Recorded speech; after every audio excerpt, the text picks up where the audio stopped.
Welcome into the Horseshoe, ladies and gentlemen, for the Monday after Ohio State 56, Western Michigan nothing. That's Andy Backstrom. That's the 41-year vet Tim May. I'm Spencer Holbrook. We're going to talk Ohio State, Western Michigan, the full breakdown after the rewatch, after a day of digestion, a day of rest for some, work for others. I'll go to Andy first. Andy, just big picture, first glance, lesson learned after maybe the rewatch or just having a day to kind of take everything in. I think the offensive line was as good as they thought they were the first time I watched the game, and that's got to be the most encouraging thing for Ohio State because that was the big focus of the offseason. It was still a concern coming out of week one, and I think you feel a lot better about it going into the bye week or the improvement week, whatever they're calling it. And look, the bottom line is give Austin Saraveld play 66 snaps, which is more than any player on the team, and that's valuable depth for the left guard spot. You're going to get Donovan Jackson back for Marshall, but having Austin Saraveld have started 2 games at left guard is super important for this team. If there's another injury, whether it's a guard or tackle, he's probably the guy you're going to, or maybe you do Carson Hinsman. But now that Austin Saraveld's played with this offensive line, you'd think it would be him. And that is super important for this kind of team that can't be, weighed down by a weakest link or a backup that doesn't have experience. I think that was one of the most important things to come out of the first 2 weeks of the season. What did you learn, Tim, on the second watch, the second glance? Similar to what my friend Anders Backstrom is saying, is that the offensive line has developed depth. I mean, Tegra Shabola, I thought, played pretty well right on down the line, pardon the pun. I thought it was an impressive night for the offensive line. I mean, and of course I picked Ohio State to score once again. It's the first 4 times it had the ball. I have to recycle that for the Marshall game. It almost happened. But what I also learned is that was Western Michigan. They were coming off a tough loss at Wisconsin, and Ohio State further beat up Western Michigan. And every player on that team, every coach on the Ohio State team knows competition is going to get much stiffer as this season progresses. This is a real stepping stone progression when it comes to challenges for this Ohio State football team. But they beat that team the way they should have. Yeah. That's what's impressive is Mike Tyson, used to do it. If the guy's right for a knockout in the first round, knock him out in the first round. And that's exactly what Ohio State did. That's what stands out to me more than anything. That and the fact that Will Howard has control of this offense showed it from the get-go. I could name 100 things, but I really am impressed by the way Will Howard has stepped into this role and stepped it up. Yeah, people are going to continually compare Will Howard's stats as this year goes along with Kyle McCord's. Hey, if that's the world you live in, good for you. But Kyle McCord ain't coming back. Neither, by the way, is Quinn Ewers. And it looks to me like Ohio State has the real McCoy in Will Howard. Yeah, I agree with that, Tim. My big lesson that I learned as we go around the room here, and it'll be a nice little potluck that we all brought to the occasion. Yours is covered, though. Yeah, covered, smothered, and diced, I guess. Yeah. Who was covered? Smells good, though. Who was covered and smothered was the Western Michigan offensive line by this Ohio State defensive line.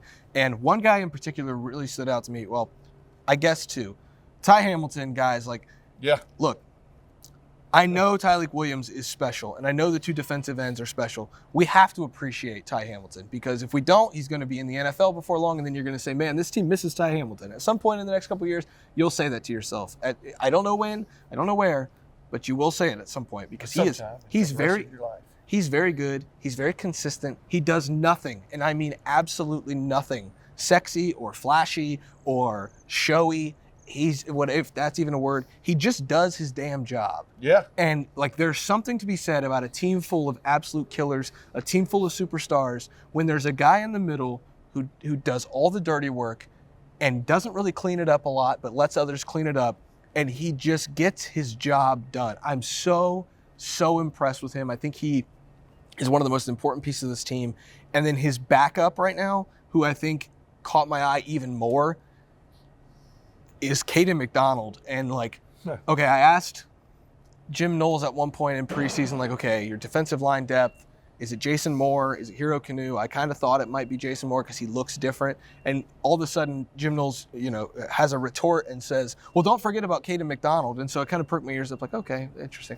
And then Saturday, Caden McDonald turned in a performance that I likened to, do you remember the 2021 Tulsa game, either of you? It might be a little more difficult for you because I remember the game. Because it's not a very flashy game. Travion Henderson had broke the freshman rushing record, but more important than that, because we got a glimpse of Travion Henderson, we got our first glimpse of Tyleek Williams really stuff in the middle. I think he had 3 sacks in that game, and people were like, play the freshman, play. The Tulsa game in 2021, the 2021 Tulsa game for Tyleek Williams reminds me of what Caden McDonald just did against Western Michigan.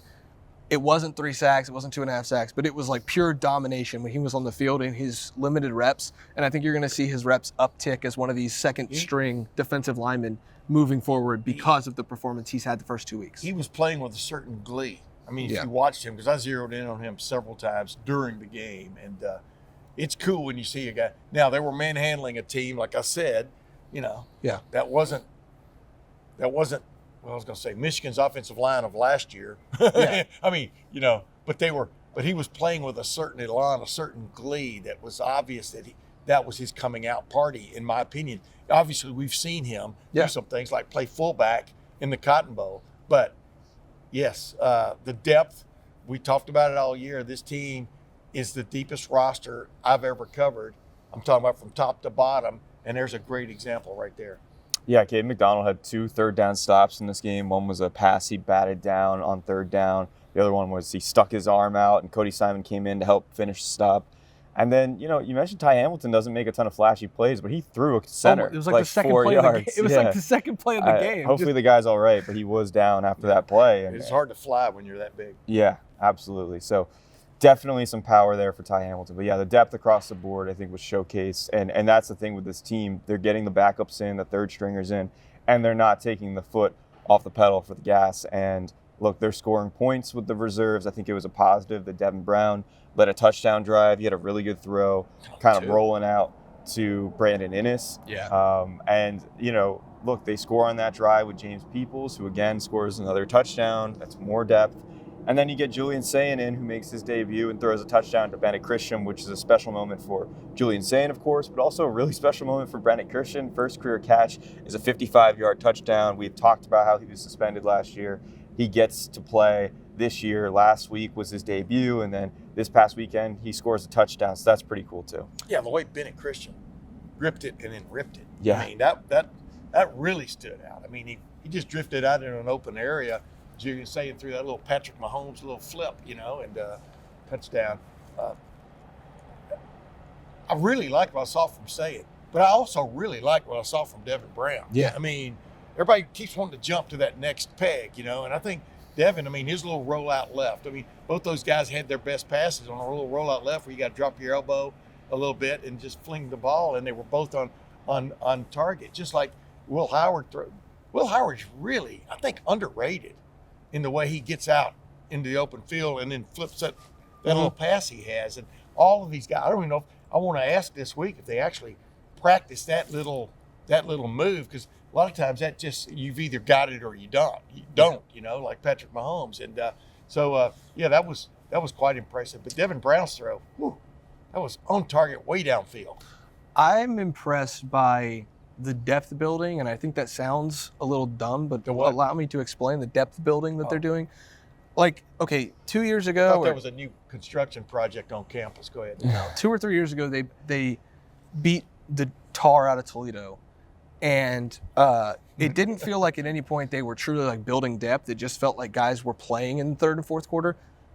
It seems so deliberate what they're doing in the second half of these blowouts. Like against Akron, they're making sure that they're going really hard, and they're getting valuable reps against a bad team. Against Western Michigan, they weren't just out there chewing clock. They weren't just out there playing the fourth quarter. They were playing a game. They finished. And they finished the drill. And it's such a stark contrast to what we've seen in the past. Like even the Western Kentucky game last year, Jermaine Matthews has the pick six, but really they didn't really do a lot in the fourth quarter. They handed the ball off a lot. There wasn't really much for the fans to stick around for it, because that they're just going to chew clock. Like they're building depth here. They understand that these 2s and 3s have to play more if they're going to get to their ultimate goals. And so I think that it's interesting that I was willing to, and I know it's my job, but also I was anxious to watch the third and fourth quarters on the second watch. I wasn't just like, I got to watch the second half of a blowout. Like, I was anxious to watch it because I wanted to see the depth that they're building.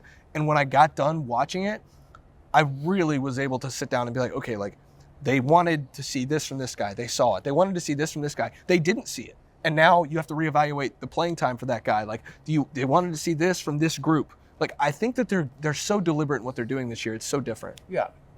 But what's interesting is a lot of that depth has already been built. You know what I mean? I mean, Yeah. it's guys who, this is their time to play. Yeah. You know, because they had upperclassmen in many places stick around. Yeah. So this is their moment when they thought it was going to be their moment to be starters. I mean, Jermaine Matthews is a great example. I mean, he goes right in there for Denzel Burke. I don't think they missed a beat. I don't know if y'all agree or not. Western Michigan didn't even challenge Jermaine Matthews. They didn't really. Western Michigan really didn't hardly challenge anybody. I mean, it really didn't because this defense was so suffocating. And like we talked about in preseason, if you are that much better than the other team, go out there and show it. You know, don't mess around. Don't give them any hope. And after Western Michigan missed his field goal, you know, that was their shot. You know, to not leave here with a goose egg or an ostrich egg. It was more like a goose egg, I guess. But you're exactly right. Different guys are getting to play. And that's so key, as Ryan Day said, for this 16-game run they plan to be on. And I've been very impressed by the depth, but by the way, like you said, when he gets in there, the way these guys play. Same way in the opening week. Look, another guy that stepped up was Lorenzo Styles Jr. And sometimes this program will anoint a special teams player of the game, and it's something I've missed and have to go back and see, okay, that's why he's special teams player of the game. It was obvious that it was going to be Lorenzo Styles Jr. He had, for like first quarter. I think you told me in the second quarter, Lorenzo's going to be special teams player of the game after that. Dude, he's making hits. Well, he made a tackle on kickoff coverage in the first quarter. In the third quarter, he made a tackle on punt coverage that resulted in a 5-yard loss. Calvin Simpson-Hunt was there as well. Yeah. And then he had a pass breakup in the fourth quarter, which showed that, this guy is making real improvements at defensive back as well. And look, he came in from Notre Dame. He was a wide receiver at Notre Dame, made the switch, then transferred. It's got to be cool for Sonny Styles, too, to see Lorenzo making those kind of plays. He's going down on kickoff coverage, hell-bent. Yeah. You know what I mean? Which all these guys, I guess, do. But, I mean, you can watch him, and it's kind of like a highlight reel, whether he gets in on the tackle or not. And, of course, Calvin Simpson-Hunt has come all the way from Waxahachie, Texas, to kind of do what he's doing. I just want to throw that out. I know. I know you did. The thing about Lorenzo, to me, that I think is so impressive is, like, that guy could and maybe should be one of the starting receivers for Notre Dame. And I don't want to get into a Notre Dame NIU conversation, although it is good to see, Lorenzo beat I thought we were going there. No, it is good for Lorenzo to beat a MAC school, something Notre Dame couldn't do. But, I think that it's super interesting that, like, this is a guy who, Ohio State dad, Columbus area native. I don't want to Greater Columbus native. I don't want to anger the Pickerington folks down there. His brother is a 5-star at Ohio State, all the accolades. He's at Notre Dame, and he chooses to not only come to Ohio State, switch positions, know that he's probably not going to play a lot, and now he's one of the key cogs on this special teams operation. And you need guys like that. You really do. You can't just run Jeremiah Smith and Brandon Ennis and Emeka Buka out there on special teams at all time. Denzel Burke can't just play every single special teams rep. You need a guy, a veteran who's been there, who's not afraid to be physical, who also is I thought you were talking about me suddenly. Who also is super humble and, willing to do that stuff. Like, I think he's so important to this team. And, like, the buy-in from him, maybe more than any other player, is pretty special. Yeah, I agree. All I can do is rubber stamp that. I agree. Yeah, I just think that it's worth pointing out. I'm going to move forward here. We'll get to some offense, and we'll go back to the defense because I want to finish with the defense and rattle off a few stats of how impressive they were. The offense, obviously, Jeremiah Smith is a standout. We're going to say that every week on the Monday after. Wow. I don't know how many times we truly have to say it. It's just so normal for him now. I thought Emeka Buka was fantastic. 98 yards. Really wish that Ohio State would have kind of understood that he needed just 2 more yards, gotten him something to the flat, let him get that 100-yard game. Yeah, but he's after a loftier goal. I know, but those things do mean stuff to these guys. Like, I wish you could have got the 100 yards. Yeah. The guy who stood out the most, and I mean the most on this offense, was Seth McLaughlin. That guy is so good.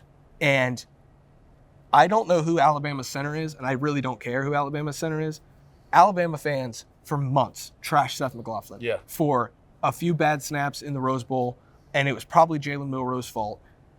The double block that he pulled on one of Quinshon Judkins' touchdowns, where he not only sealed off the defensive tackle, but then a linebacker who was probably going to scrape through the hole and make a tackle, he just put his left arm out and said, "No, you will not go any further. I will block both of you." And he's got one guy on this hand, one guy on this hand. He's blocking both of them to seal it off, and it's a touchdown for the good guys. It's called a double team block. It was so impressive. I'm so impressed with Seth McLaughlin.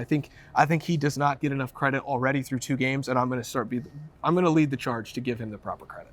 He also had some pretty good pass protection on the 35-yard throw that Will Howard made to Emeka Egbuka. I thought that was Will Howard's best throw of the day. Yeah. Clean pocket, mainly because it was Seth McLaughlin who was doing the dirty work right in front of him. So, yeah, he's been good in run blocking. He's been good in pass protection. He's also the guy making all the calls up there for that line that had the changes with, a new starter in Tegra Shabola and a new starter in Austin Saraville. So that's a big responsibility for him. He did have that one illegal snap in week 1, and he was so angry about that. And, he's trying to be perfect. He's trying to be more consistent. He's trying to put last year behind him. I think he has. And, yeah, it's been encouraging so far to see him. Yeah, and we've talked about this ever since we first got to meet him.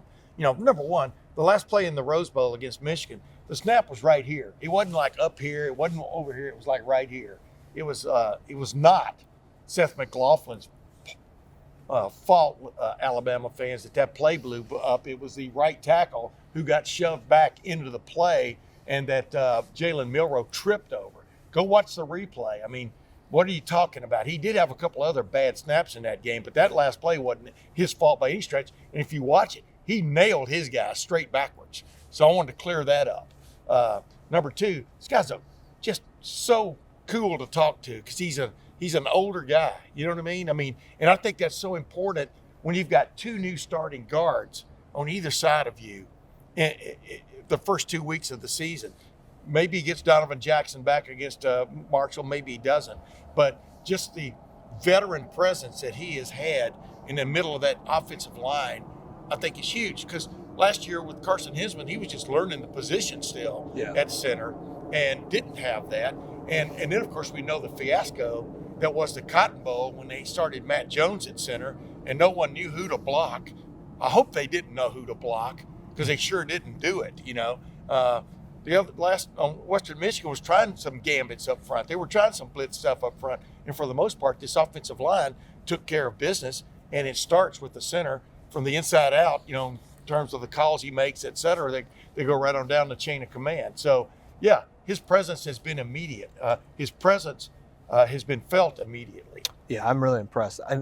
I did I think, anger him a little bit on Saturday night after the game when I asked him. I said, Seth, now that you've got 2 games under your belt, does it feel good to not have any sort of snapping issues, put those officially in the rear view? I know that you cleared those up in the spring, but to see it in a game, two games, and he looked at me, he's like, yeah, we worked really hard on that in the spring. I put it past myself in the spring. We're all good. I was like, okay, all right, sounds good. Yeah, but it is impressive. Like, the mental, I think, side of that is so impressive from him to just completely put all of that in the rear view. Like, I hope that he's not I know he's not like a big social media guy, but like some of the stuff that was said about him, I just think is crazy. And to see him perform the way he has through 2 games, could not be more impressed. He's really good. A pro athlete in a college uniform, and not just like a pro as in like he's really good at blocking, like a pro as in the way he handles himself, the maturity, all of that. Like, he is a pro. And I think that it's worth shouting out, especially when you see blocks like that one on that touchdown run. Like, he deserves some flowers there. But there was a lot of good blocking. Yeah. Patrick Gerd, too. Where he pulled and came through on, was it James Peoples' touchdown? Yeah. Just all kinds of things just jump out at you, that, wow, that was great effort. That was an extremely well-blocked play by everybody involved. Yeah, I'm sorry, I didn't mean to. No, you're good. Josh Fryer had a good pull block, same side pull. I called it a bubble, where he just looped out, almost like a bubble screen. I wish they'd throw him a bubble screen. That'd be fun. To set up a touchdown. Austin Saraville climbing to the second level, getting up there for another,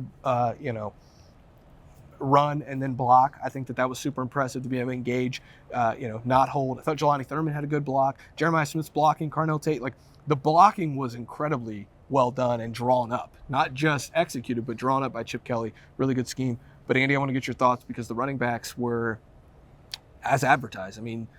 Like I said on Saturday night, standing over there after the game, like, we were promised an all-SEC running back, and an all-SEC running back's what we got. Like, Quinshon Judkins was so good, and I think Travion Henderson was really good too. But man, like you see Judkins do what he was doing, and you can't help but be impressed. I think it's going to be like 1 week where like, man, like Travion Henderson had such a good week. Yeah, that's exactly Quinshon was good too, but and then next week it's like, wow, Quinshon Judkins, and I think it's going to go back and forth. And look at Jace Peoples. Wow. Right. Yeah, exactly. Quinshon Judkins had 108 rushing yards and 2 touchdowns on only 9 carries. He's only in there for 17 snaps. Travion Henderson was in there for 32 snaps. And that's not crazy because the week before, Quinshon played more snaps than Travion. So I think Carlos Laughlin's just kind of, going by feel at this point with the running backs. I think it's working out pretty well so far. And that's a hard job for him. Yeah, he came in with this duo that's arguably the best in the country. But, like, it's hard to manage that. I think he's done a pretty good job so far. I think Chip Kelly's done a really good job calling Sometimes plays. the drives last longer than others, too. Exactly. I mean, when you're running the ball for 12 yards per carry, you're just going to finish drives quicker, right?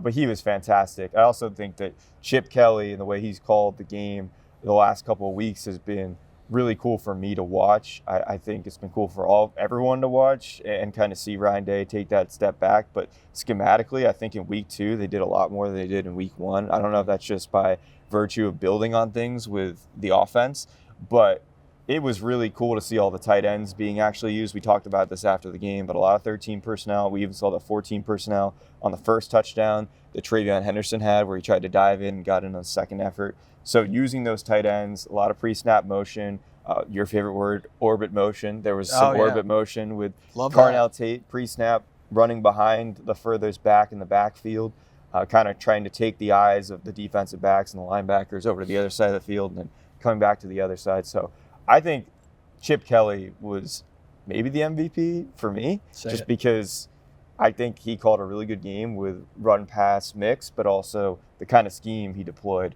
I think was really creative. Yeah, that's more like gravitational influence motion because you kind of come within the influence of another body, but then you keep going on that path, whereas you don't orbit. See where I'm going? I don't. Astronomy 101. Yeah. I'm gonna have to go watch Interstellar after that. I would dare say that Chip Kelly was. Sorry, Tim. I don't know if you'll understand this.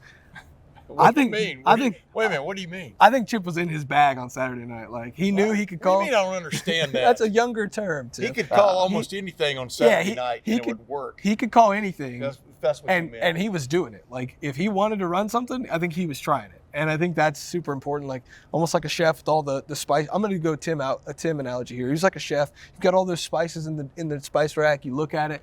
What sounds good in this? Let me add a little bit of this. Oh, that tastes good. Okay, fine. Oh, maybe this didn't work out as well. Well, if we add this, then it'll counterbalance that. Like I was so impressed with the way he called the game. Last Saturday, I thought Ryan Day was just like patting him on the back. Like, okay, this is my first time not calling a game. I thought Chip called a great game. Saturday, against Western Michigan, when Ryan Day said, I thought Chip called a good game, I was like, you know what, Ryan? I completely agree because that was fantastic. And it's so refreshing. And this is not a knock on Ryan Day whatsoever, but it's so refreshing to see what this offense is doing right now. Yeah, it's almost like a maestro. The first week, he forgot to bring the tubas in early, when he should have, but then everybody got on the same page. I mean, he was in his element on Saturday night. He's in his bag. Directing this orchestra that is this Ohio State offense. We talked about it. I remember talking about it on a pregame show on radio before the game started. All the elements are there. Mm-hmm. And I picked Ohio State to win 56-3. I mean, they literally scored the way I thought they would. But no faith in the defense. No, it's not bad. No, not patting myself on the back. It's just like anybody can see the elements are there. Put them together, Yeah.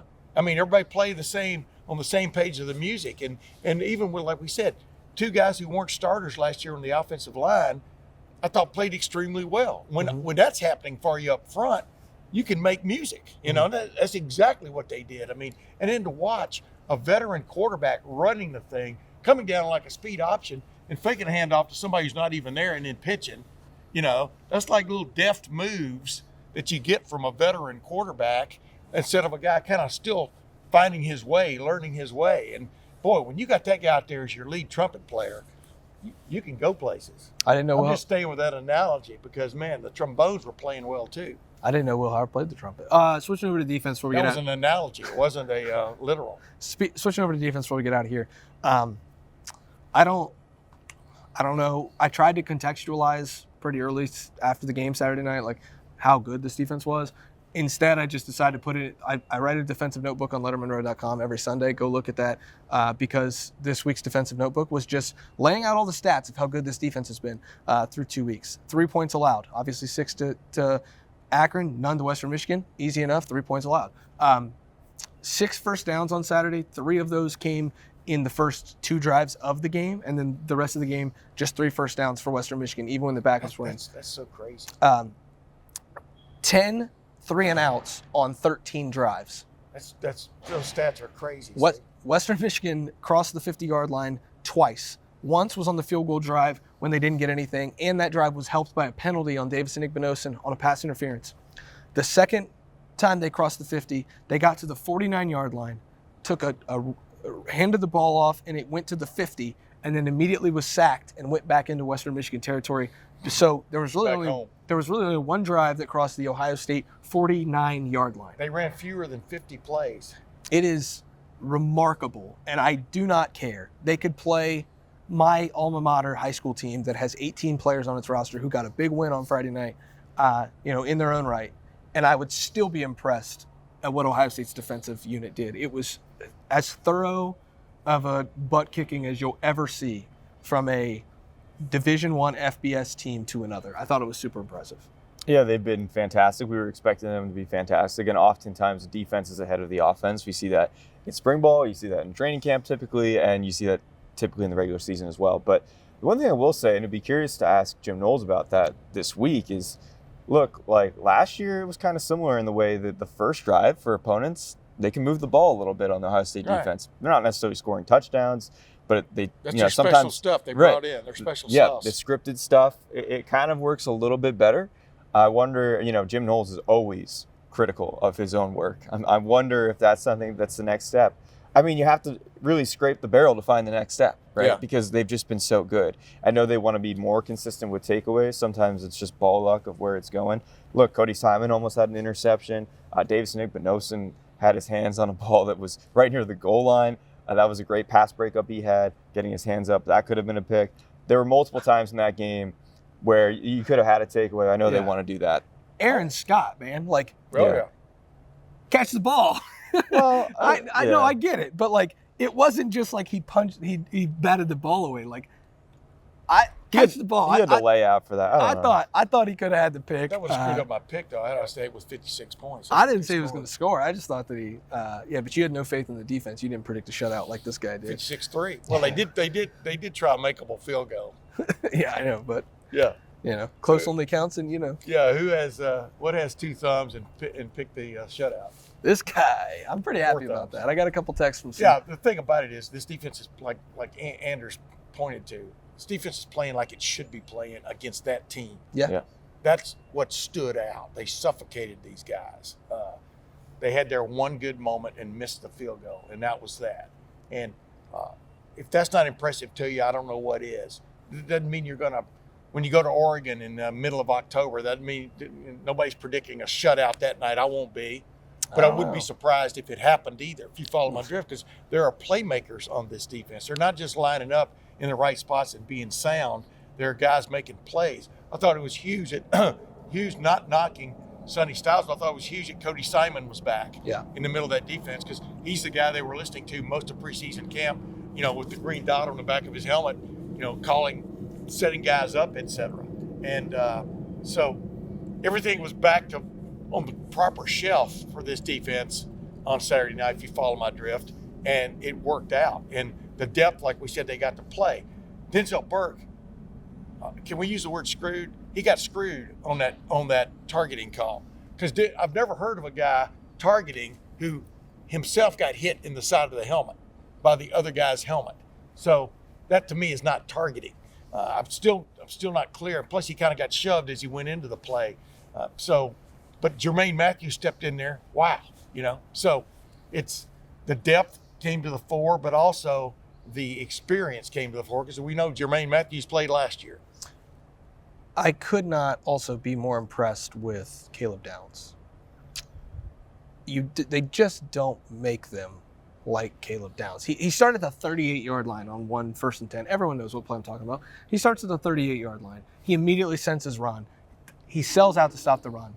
And there was a hole there, if I'm being honest. Like, that's probably one of the very few plays that was blocked up well for Western Michigan. Probably could have been a 10, 15-yard gain. And instead, you have number 2 coming, shooting the alley as impressively as you'll ever see a player shoot the alley.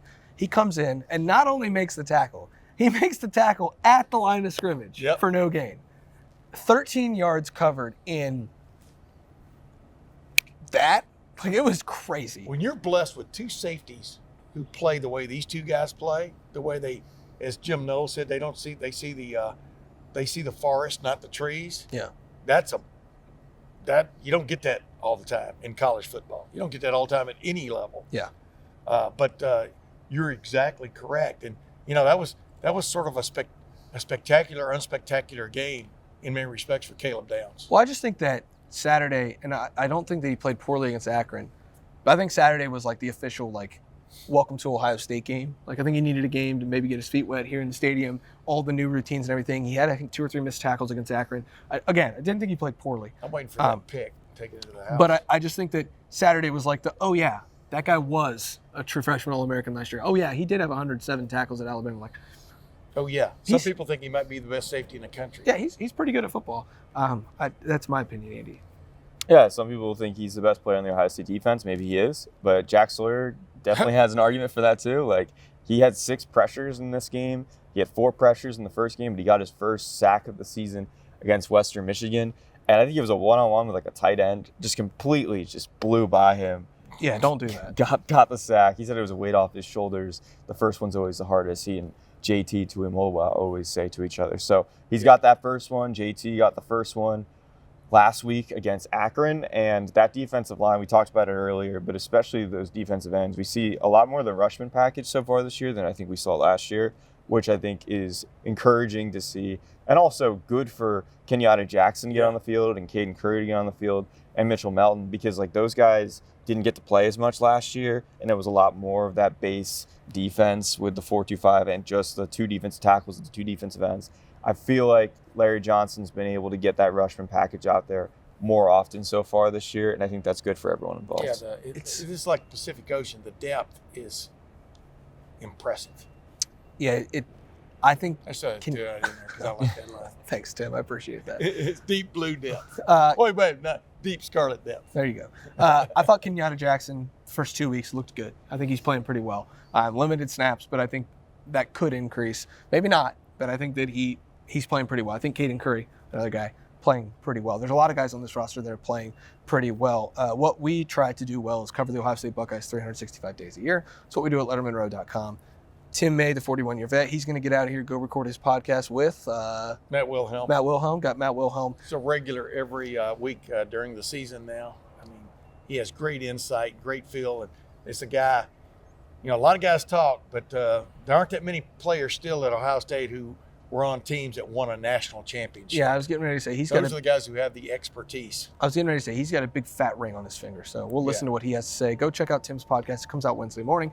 Andy's going to get to work covering Ohio State like he does so well. And then there's just me. I'm going to go get this video online. I'm going to go write about the Buckeyes and have a good improvement week. Plenty of room to improve for the Ohio State Buckeyes. That's why they're calling it an improvement week, not an idle week. Lettermen Row, we're getting better. It's early in the season. We've got a lot to clean up, the penalties, the mistakes, but we're going to get those all figured out during this improvement week. We're not going to talk about Michigan and Notre Dame? No. Okay.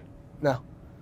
We're not at Michigan Stadium. We're not at Notre Dame Stadium. Boo-hoo. We're in the greatest stadium in the history of college football. Yeah. We're just in the horseshoe. That's Andy. That's Tim. I'm Spencer. Thanks for watching. Thanks for listening. You want to talk about the Michigan, Notre Dame, and Ohio State conundrum, head to LettermenRow.com. Check out the message board in the Lettermen Lounge. We'll see you guys over there. Hit the like below. Make sure to like the video. It helps us out a lot. Subscribe to the YouTube channel. And come over. Join us at LettermenRow.com. We'll see you guys over there. And we'll see you guys on Tuesday in the Woody Hayes Athletic Center for Ryan Day's press conference.